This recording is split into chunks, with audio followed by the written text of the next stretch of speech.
अस्सलाम वालेकुम, मैं मोहम्मद अल-कन्नैन और अपने यूट्यूब चैनल नो साइड के साथ इलेक्शंस जो है वो मुकम्मल हो चुके हैं। अब उनके रिजल्ट्स जो है वो वैसे तो सारे आ गए हैं, लेकिन अब जो है उनकी एक और शक्ल के अंदर उसको अनाउंस किया जा रहा है इलेक्शन कमीशन की तरफ से। उसके ऊपर बहुत सारे लोगों की रिजर्वेशन है, इवन कि हमारी अपनी मेरी अपनी भी उसके ऊपर रिजर्वेशन है कि रिजल्ट्स जो है वो सारे के सारे उलट पुलट किए जा रहे हैं। लेकिन इससे फर्क कोई भी नहीं पड़ता। मैं आपको इधर जितने भी मेरे नाज़रीन सुन रहे हैं मैं उनको बता दूं, इस चीज से कोई फर्क नहीं पड़ता कि पहले कौन जीत रहा था, अब उनको किसको जिताया जा रहा है। पहली बात तो ये है कि उन सब के ऊपर जो है वो दोबारा से जब गिनती होगी, फॉर्म 45 हर किसी के पास मौजूद है, वो सारी की सारी चीजें उलट हो जाएंगी। तो इससे मैं तो ज्यादा इसकी कोई ज्यादा मसला नहीं समझता। चाहे वो किसी को 75,000 से हार रहा था उसको 20,000 से जिता रहे, इससे कोई भी फर्क नहीं पड़ता। लेकिन बहरहाल ये एक बहुत बड़ी कंसर्न की बात है कि हर जगह के ऊपर पहले तो आपने रिजल्ट दिए नहीं है। इलेक्शन कमीशन आपका काम क्या है? आप 5 साल में सिर्फ एक ही काम करते हैं और आपसे वो भी कोई इंसानों की तरह वो काम नहीं हुआ और सारे के सारे इलेक्शन को मुतनाज़ा कर दिया है। पूरी आवाम जो है अब इलेक्शन वोट डालने के बाद फ्रस्ट्रेटेड है। आपको पता नहीं है कि उसकी फ्रस्ट्रेशन जो है अब वो कैसे निकलेगी।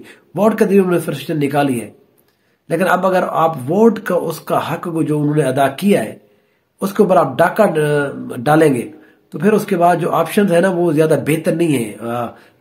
कुछ लोगों के लिए, बहुत सारे लोगों के लिए वो ऑप्शन बेहतर नहीं है कि लोग उस ऑप्शन की तरफ बिल्कुल ना जाए। तो इसलिए जरूरी है इलेक्शन जो है, जो आरोप है, ये तमाशा यहां से स्टार्ट हुआ। काजी फैज को झूठ मतलब ये कि बंदे कितनी कहते रहे कि आप आरोप तब्दील करें, उन्होंने कहा नहीं जी बस यही आरोप होंगे, तुम्हें क्या मसला है, उसकी मर्जी है जो भी करे, यही कुछ मसला है जी। डेरा गाजी खान के अंदर रात के रिजल्ट मतलब जमा हो चुके हैं। 55 हजार की लीड है, 53,000 की लीड है जरताज गुल वजीर की। अली मोहम्मद खलोल की यहाँ पर 45,000 की लीड है। यहाँ पर फहीम सजा चंगमानी की यहाँ पर लीड है।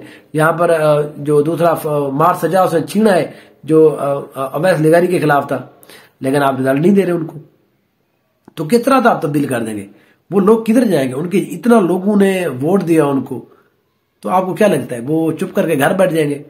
और अगर आपको लगता है कि आपने किसी को वहां से लंदन से बुला कर आपने बनाना ही है, तो फिर ये वो बात लोग ठीक कह रहे थे, नोटिफिकेशन करें, ये तमाशा ड्रामा बिल्कुल बंद करें। इस मुल्क के अंदर के इलेक्शन हो रहा है, जब आपने लोगों को ये कहा कि वो इलेक्शन वोट डालें तो उन्होंने अब डाल दिया वोट, उस बात को माने। आई होप कि लोग ये मान लेंगे। लेकिन मैं सिचुएशन बहुत ज्यादा यहाँ पर सख्त देख रहा हूँ, बहुत ज्यादा क्रिटिकल सिचुएशन होती जा रही है। लोग यहाँ पर फ्रस्ट्रेट है। मैं भी डेरा खान के यहाँ मौजूद हूँ। आरोप के अंदर पहली बात तो यह है कि सिर्फ कैंडिडेट है और किसी को आने नहीं दिया जा रहा। भाई उसको उधर आपने फौज बिठाई हुई है, उधर आरपीओ डीपीओ डीपीओ हर बंदे वहां पर बैठे, आप उनको क्यों इन्फ्लुएंस कर रहे हैं? उनके बंदे आप उनको जाने दें खुल्लम खुल्ला। आप यहाँ पर एक जगह के ऊपर आप क्यों नहीं गिनती कर रहे? आपको क्यों लगता है कि फलां जीत जाएगा, फलां उसको मैंने हराना है? तुम्हारा इससे सारी की सारा जो मामला है आप उसको खराब कर रहे हैं। होगा कुछ भी नहीं। मैं फिर कह रहा हूं, इससे कोई भी फर्क नहीं पड़ता। फर्क पड़ना था वो 8 फरवरी कल के वोट ने इस मुल्क के अंदर फर्क डाल दिया है। और उन आम लोगों को, उन सहाफियों को, उन बहुत सारे लोगों को जो कहते थे कि जी वोट से यहां पर कुछ भी नहीं होता, यहां पर असल में फर्क ही वोट से पड़ता है, वो आपने देख लिया। यहां पर जो सर के बल खड़े हुए हैं लोग यहां पर अब, तो इसलिए हमेशा वोट की ताकत को समझे, वोट दिया करें, लोगों को कायल करें। मैं कल वहां था, रास्ते में आ रहा था, कुछ जगहों के पर लोगों को यही कह रहा था, भाई जाएं वोट डालें, जिसको डालना है वोट तो डालें, आपके वोट से फर्क पड़ता है। तो ये अब आपको पता चल गया कि एक एक वोट से क्या क्या फर्क पड़ा है। तो रिजल्ट्स जो है वो हमारे सामने बहरहाल आ चुके हैं। केपीके के अंदर 2/3 नहीं 1/3 है, उसको बहरहाल कोई भी आप कहें, बस वो क्लीन स्वीप है।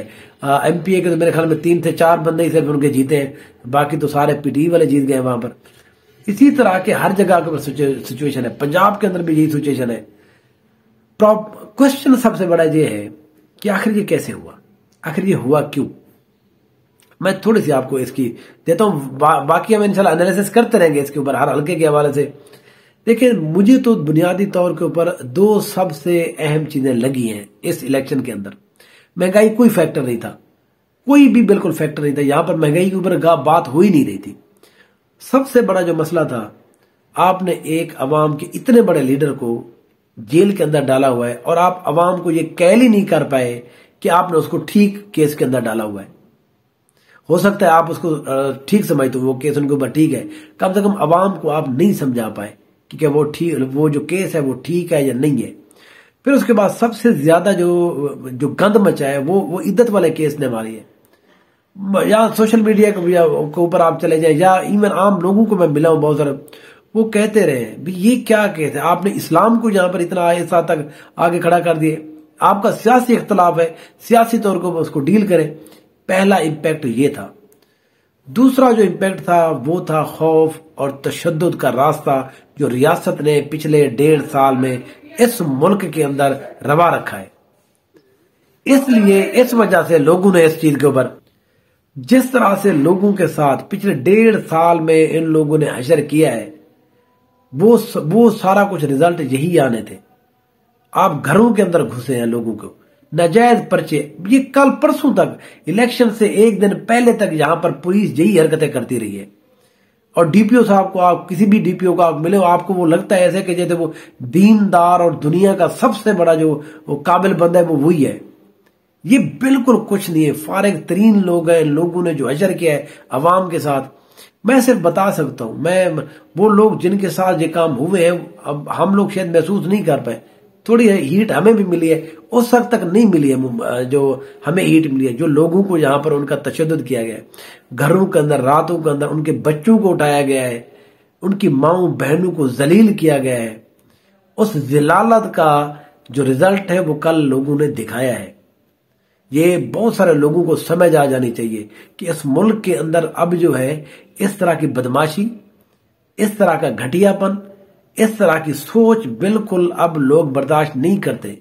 आपने किसी के ऊपर केस बनाने, बना दे, जो जेन्युइन केस बनता है। अगर कोई बंदा कोई किसी मामले के ऊपर मिला हुआ है, उसको गिरफ्तार करें, इज्जत के साथ गिरफ्तार करें, बदमाशी के साथ नहीं। यहां पर पूरी खौफ का आलम आपने बनाए रखा अपने 1.5 साल में। और यहां पर ऊपर से जो ये मुस्लिम लीग के बंदे थे, ये मेरे मोहल्ले का, इसको गिरफ्तार कर लो, इसको भी गिरफ्तार करो, ये मुझे नहीं वोट देता, ये मुझे नहीं देता, ये मेरे पास पूरी लिस्टें मौजूद हैं। ये थोड़ा मैंने आपको कहा था ना, थोड़ा वक्त ठहर जाए, वक्त गुजर जाए, आपके साथ मैं हर चीज शेयर करूंगा।